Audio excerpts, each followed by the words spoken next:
Hi everybody and welcome back to my Facebook Lives. Hope everyone is having a good start to the week and a good Monday.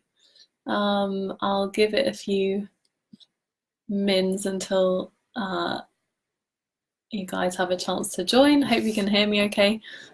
Today I thought I would talk about sales related question, following up on video I made previously about making it through the process of talking to this fitness company, and how we got on the phone and they kind of didn't quite convince me to sign up with them. So it's following up on that. It's just giving some sales tips for businesses that do any selling over the phone. Hi Alan, thanks for joining. Hi Ryan, thanks for joining.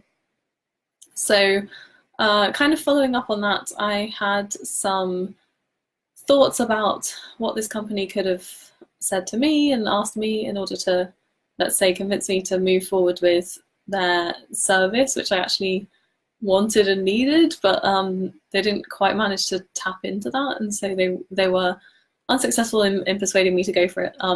So I thought I would try and remedy that by just giving some really concrete tips that you guys can use if you're selling on the phone, whether that's because you're doing some lead generation and you're getting leads and inquiries that you're then following up with on the phone, like with this company that I talked about, or whether you're just getting inquiries through the website that you're having to follow up on. It also works if you do your sales in person, like if you're doing a landscaping quote or something like that, and you're going out to someone's house and doing a visit and presenting them the materials in person, like the design or the quote. Yeah, it works in person or on the phone. So yeah, some questions that you can easily just start asking kind of at the beginning of your conversations before you give people pricing on, well, they have to know what you're offering, but before you give them any pricing, and this will kind of put people in it will bring to mind the reasons why your customers might want to use your services. So for those customers who actually deep down want or need what you're offering, sometimes they just need to have it brought to mind, as to why they actually want it. And if you bring it to mind with these questions, then you're probably going to be more successful on your sales calls. So here are the 5 questions. And by the way, obviously, it's not just before I go into it, you can't just kind of ask them like one after the other. It's obviously a conversation. You've got to be sensitive to the context. And it's also, it's also not like a magic silver bullet, but I definitely think that these are pretty useful. So first question to ask if you're, on the phone with someone is why, what prompted you to choose to have a call today, or what prompted you to sign up to the thing that I'm offering? What prompted you to respond to the ad, if that was how they got in touch? So this question is good because it basically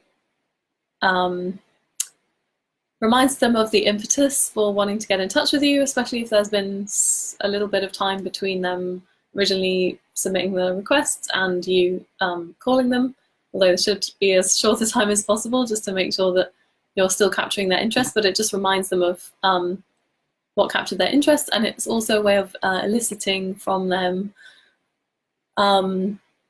their pain points. So they might be induced to respond something like, if it was fitness, for example, oh, I saw the ad and I've been wanting to get in shape, or whatever it is. I'm tired of eating badly and just want to get back on the treadmill, whatever. So it's a way of eliciting the pain points that they might have. Another question is, what are your goals? So people want to buy things when they have a pain or a problem that they want to solve, hence the first question. And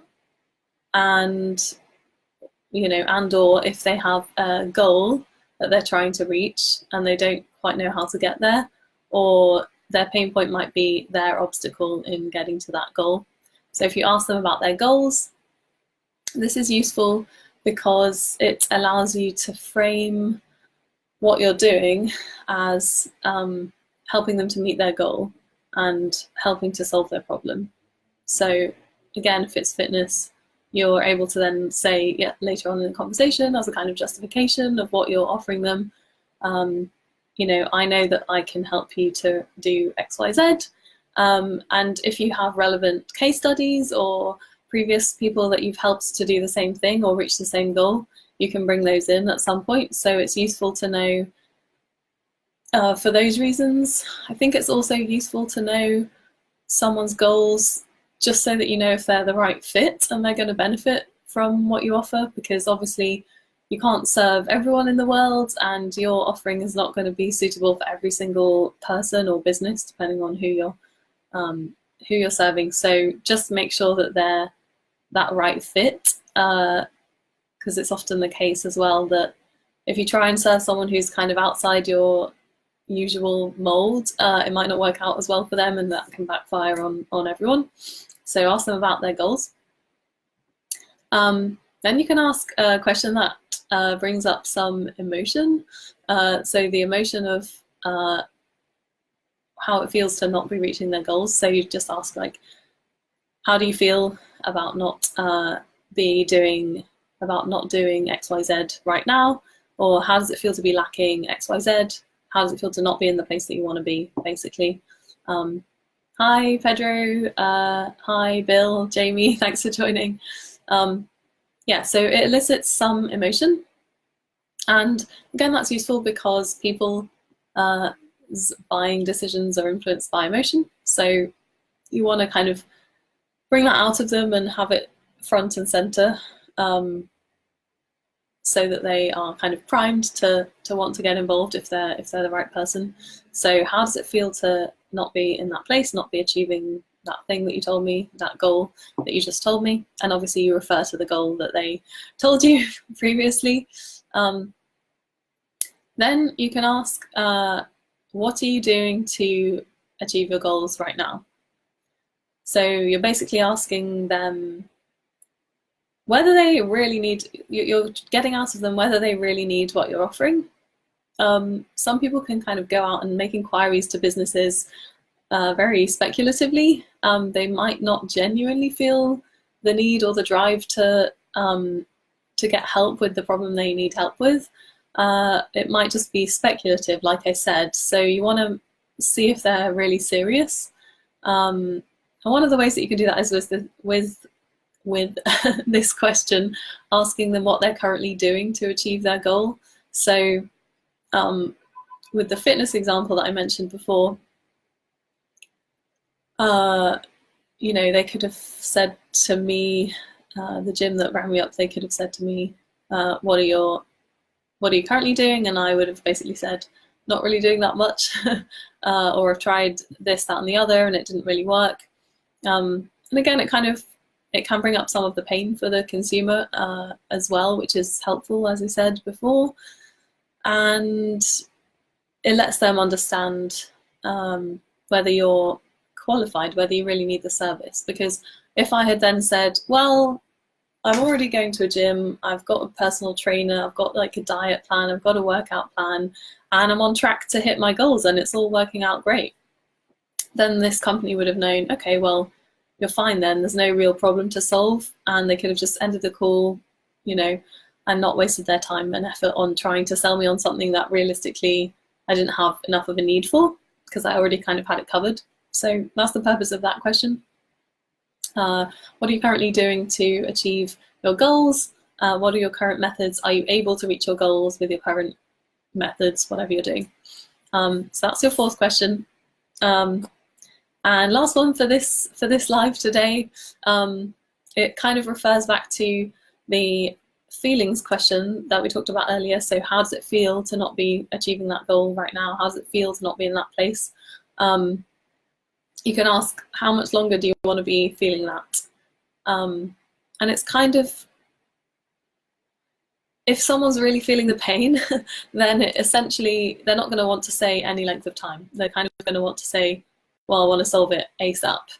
And then you've almost got a sort of semi-verbal commitment that they're actually going to take some action. And again, it's a reminder to them that they don't want to be suffering their problem any longer, and that therefore, if they don't want to be suffering that problem any longer, then that they need to take some action, particularly if you've already established from the other questions that the action they're taking currently isn't working out. So that's the usefulness of that question. It just kind of pushes them to realize that they need to take action now, and that if they don't take action now, they'll just continue to suffer in the way that they're currently suffering. And that they don't want to do that. So it helps you to just push them along and give a sense of urgency, which helps you to close the deal. So those are my 5 useful questions to ask your prospects and your customers when you're speaking to them on the phone and having a sales call, or even in person having a sales meeting where you're trying to close the deal with them. And yeah, they're not specific to any industry. I'm pretty sure that it can work in any kind of industry. And yeah, be interested in hearing whether you guys employed any of these before, or whether you think that they'd be useful or helpful, or how you might adapt them to your own business. Yeah, be interested to hear that in the comments, and hopefully see you on another live soon. Thanks everyone for joining. Have a great day.